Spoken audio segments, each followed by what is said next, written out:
Hey everybody, Jandareview, and today we are at the house ready to do a job. So here's what we got. We've got a new regulator to go on our KZ product that the recall has affected a large number of travel trailers, fifth wheels. So we were very lucky that the dealership allowed me to just go ahead and take one, replace it, and then bring them the old one back. So we're going to go through it. So here we go right now.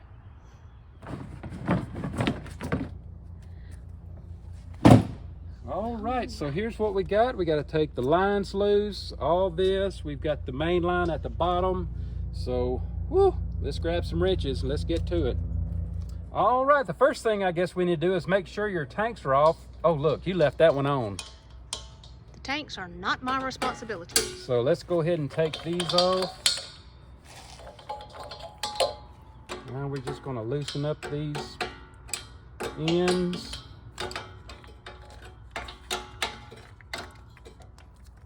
All right.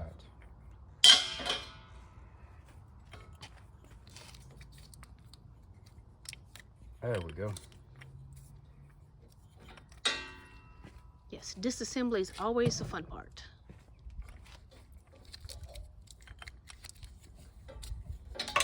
Okay.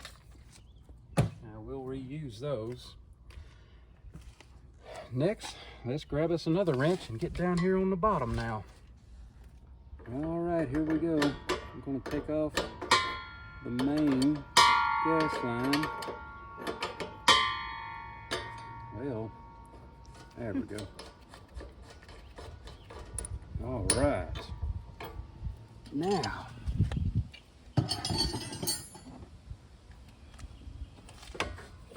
something to do.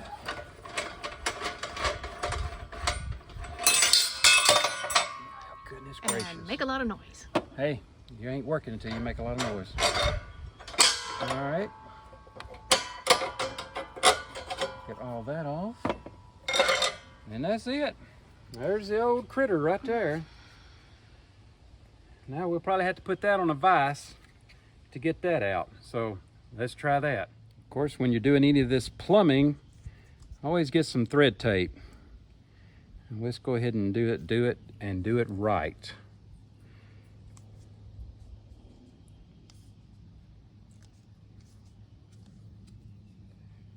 All right. Now we are. And for a little added protection, I'm gonna put a little pipe thread sealant, just a little bit, and just kind of rub this on the threads. Hey, you know, it never hurts to be safe when you're traveling with your family. So, all right, we got our bottles back together. We had to put this in a vise to get this good and tight, and I went ahead and put a little thread tape around that also, just to give it that good seal. Now we're ready to install the main line going to the coach.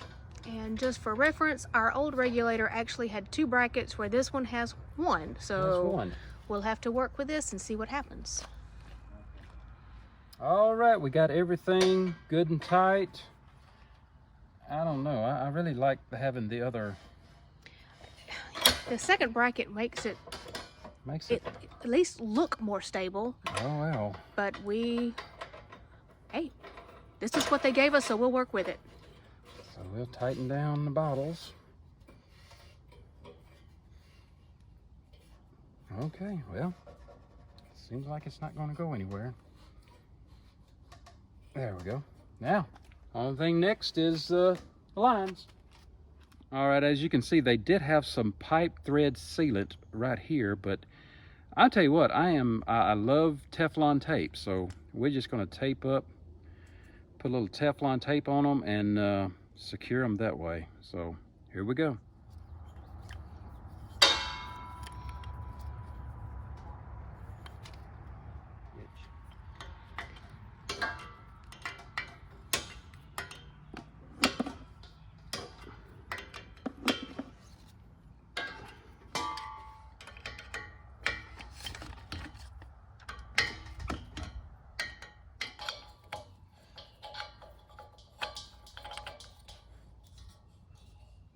All right, everybody, that's it. That is the complete job right there. So basically it would probably take you what, 15 minutes to do the whole job? 20 at the most. And where it took us probably 35 minutes because of yeah, stopping, video starting. And starting. But that is it. That is completely it. And I figure if you're seeing this video, you're probably going to go by and just take your whole camper to the dealership where we just done it. So right. So if you decide to do it yourself, maybe you'll find this helpful. And hey, we hate that there was such a terrible recall on this, but it's not a big deal to change it out. Now we were waiting on the regulator now for what, nearly a year? Almost a year. So we finally got the second letter saying that parts are available. So, and like I said, a big shout out to our dealership for allowing us to just take the regulator and put it on. And like I said, if you found this helpful, go ahead and give us a thumbs up on it. And if you just found our channel, hey, go ahead and subscribe and follow along with us. Thanks, everybody.